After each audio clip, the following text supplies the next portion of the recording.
নারীদেরকে মেইন স্ট্রিমে আনা হচ্ছে যেন এটা একটা কৃতিত্ব। আরে বাবা, নারী তো মেইন স্ট্রিমই। আপনি কিভাবে নারীকে মেইন স্ট্রিমে আনবেন? নারী মেইন স্ট্রিম। আমি রাজনীতিতে যুক্ত হওয়ার আগে আমি নিজেকে এতটা নারী ভাবি নাই যেভাবে আমাকে দেখা দেওয়া তুমি নারী, তুমি আমাকে তো আমার মা বাবা মানুষ হিসেবে বড় করেছে। আমি নিজেকে গড়েছি মানুষ হিসেবে, আমার কর্মজীবন ছিল একজন মানুষ হিসেবে, আমি ডাক্তারি করেছি একজন মানুষ হিসেবে, একজন নারী হিসেবে না। কিন্তু এখন দেখছি যে এখানে সবচেয়ে বেশি আমি নারী, এবং এটা নিয়ে আমাকে এখনো যুদ্ধ করতে হচ্ছে, আমাকে এখনো কথা বলতে হচ্ছে। আপনি দেখেন যে বিভিন্ন রাজনৈতিক দলের যারা নারী নেতৃত্ব আছে তাদের সাথে যখন ক্যামেরার আড়ালে, মাইক্রোফোনের আড়ালে, স্টেজ থেকে নামিয়ে যখন আমরা কথা বলি, আমরা কিন্তু দেখি যে আমরা এক পেজে।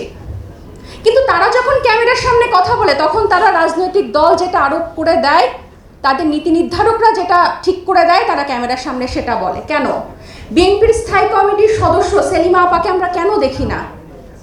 কেন আমরা এই জাতীয় বিতর্কে তাদের মতো, তাহলে কি তারা ওই ফ্রেম অতটুকু রাজনৈতিক দলগুলোকে ঠিক করে দিবে যে আমাদের নারীরাই এইটুকু জায়গার মধ্যে থাকবে? এবং দেখেন, প্রধানমন্ত্রীর ক্ষমতা কমানো বা আমার আগের বক্তা বলে গেছেন যে বিভিন্ন সাংবিধানিক প্রতিষ্ঠানের প্রধানের নিয়োগের হস্তক্ষেপে, প্রধানমন্ত্রীর হস্তক্ষেপটাকে বন্ধ করা, বিচার, আইন এবং নির্বাহী, এই তিনটা পিলারকে আলাদা করা, এগুলো তো একটা রাষ্ট্রের জন্য খুবই বেসিক, খুবই সুপারফিশিয়াল। এটা জানার জন্য, এটা বোঝার জন্য রকেট সায়েন্স বোঝা লাগে না। কিন্তু আমাদের যুদ্ধটা এখানেই। আপনি দেখেন যে রাজনৈতিক দলের প্রত্যেকটা পর্যায়ে কমিটিতে 33% নারী থাকবে। এটার জন্য কোনো নির্বাচন কমিশনারের কি বাপের সাধ্য আছে কোনো রাজনৈতিক দলকে প্রশ্ন করে তাকে মানে জবাবদিহিতার আন্ডারে আনে? যে আমার হুকুমের গোলাম, সে কি আমাকে কখনো জবাবদিহি করবে? কখনোই করবে না। আমি যদি আজকে গুম হই, আমার ব্যাপারে কি কখনো মানবাধিকার কমিশন কথা বলবে? কথা বলবে না। এবং দুদক কি কারণে ব্যবহার করা হয়? প্রতিপক্ষের রাজনৈতিক দলকে, প্রতিপক্ষকে প্রতিহিংসার কারণে তাকে দুদকে মানে দুর্নীতিতে মামলা দেওয়ার জন্য। যারা পলিসি মেকার তারাই যদি দুর্নীতিবাজ হয়, তারাই যদি দুদককে কন্ট্রোল করে, তাহলে এখানে আর কিভাবে কি হবে? এই যে একজন বললেন যে নির্বাচনকে ভয় পায়, এনসিপি নির্বাচনকে ভয় পায়। মোটো এনসিপি নির্বাচনকে ভয় পায় না। এনসিপি এই নির্বাচন পুরনো পদ্ধতিটাকে ভয় পায়, যে এই পদ্ধতি নিয়ে যদি আবার আপনারা সরকার গঠন করেন তাহলে এই গণ অভ্যুত্থানের মানেটা কি হলো? আমরা নতুন দল, আমরা কিন্তু আমাদের শুরুটাই হয়েছে গণ অভ্যুত্থানের পরে।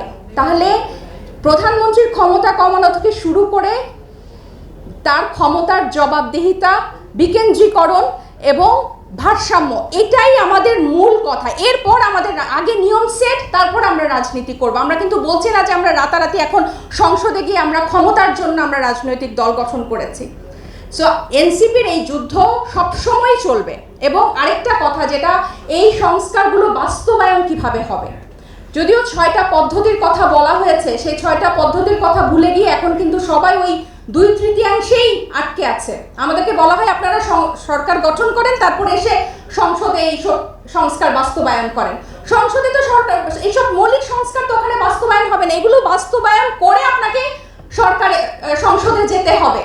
এটা আগে, এটা প্রিপেইড, এটা আপনি ওখানে গেলে আরেকজন এসে এটাকে আবার, এটা কখনো টেকসই হবে না। এটা আরেকজন এসে এটাকে আবার বাতিল করে দিবে। তারপর কি হবে? এই যে একজন বললো যে বারবার গণ অভ্যুত্থান হতে হবে, আপনি যদি নির্বাচন পদ্ধতি পরিবর্তন না করে, গণতান্ত্রিক রূপান্তর না করে, নিয়ম সেট না করে আপনি যদি সরকার গঠন করেন, অবশ্যই বারবার গণ অভ্যুত্থান হবে। এবং এইবার আর 15 বছর সময় কেউ নিবে না, তার আগেই আপনাকে টেনে ফেলে দিবে।